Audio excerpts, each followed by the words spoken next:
There was once a group of people that were so spiritually advanced, so peaceful, and so threatening to the powers of their time that the church launched a crusade just to erase them, called the Cathars, and their story is one of the greatest examples of suppressed knowledge in human history. Cathars were a mystical Christian group in southern France in the 1100s to the 1200s. They weren't like the Catholic Church. They believed that God is pure love, that the world is a physical trap, that the soul is a divine spark imprisoned in matter.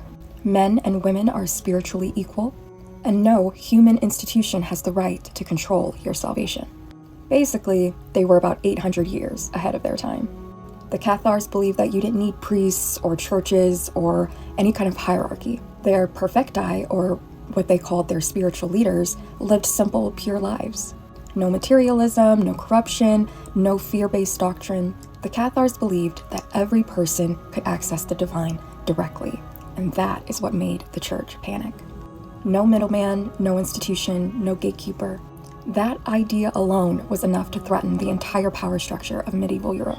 Cathar teachings included reincarnation, ascension of the soul, nonviolence, vegetarianism, feminine divinity, rejecting worldly power as a distraction, and the belief that Jesus was a spiritual guide, not a political weapon. He believed that Earth was a realm of learning, not punishment, and the soul's mission was to become light again. Sound familiar? Because it should. A lot of New Age spirituality, New Age earth teachings mirror what the Cathars taught centuries ago. 1209, Pope Innocent III launched the Albigensian Crusade. It was a full military campaign against the Cathars. Entire towns were destroyed.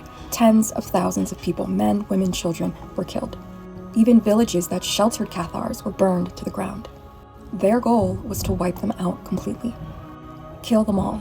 God will know his own. That's how terrified they were of spiritual freedom. The last Cathar stronghold was the fortress of Montségur. After a 10-month-long siege, the Cathars were promised mercy, if they renounced their beliefs.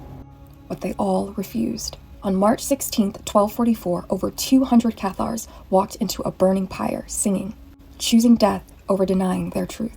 To this day, Montségur is considered a sacred portal for a lot of mystics. Many people believe that the Cathars guarded ancient gospels, teachings of Jesus and Mary Magdalene, esoteric knowledge, sacred relics, or even the Holy Grail. For their final fall, a small group of people slipped out of Montségur with something the church desperately wanted, and we still don't know what it was. But a lot of ancient texts point to the fact that they think that the Cathars held the Holy Grail. The Cathars stood for spiritual sovereignty, inner truth, equality, compassion. They believed in rejecting corrupt systems, and that everyone had a direct connection to the divine. Message is rising again now and is being remembered. Exactly during a time where many people are questioning old power structures and reclaiming their spiritual autonomy. That's not a coincidence. The church destroyed their bodies, but not their legacy. Before the Cathars were wiped out, they left behind one final prophecy. A message meant for future generations.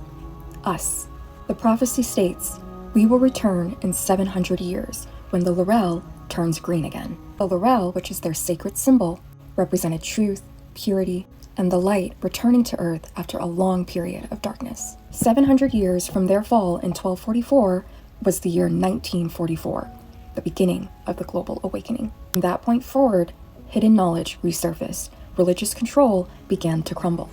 Mystical teachings reemerged, people around the world started reclaiming their inner sovereignty. Cathars believed that their light would seed the future, and that future is now. Prophecy wasn't about them coming back. It was about us remembering. The new Laurel is the awakening happening across the world right now. People stepping out of fear, questioning power structures, reclaiming the freedom the Cathars lived and died for. Bodies were burned, but their fire lit the next cycle of humanity, and that flame is rising again.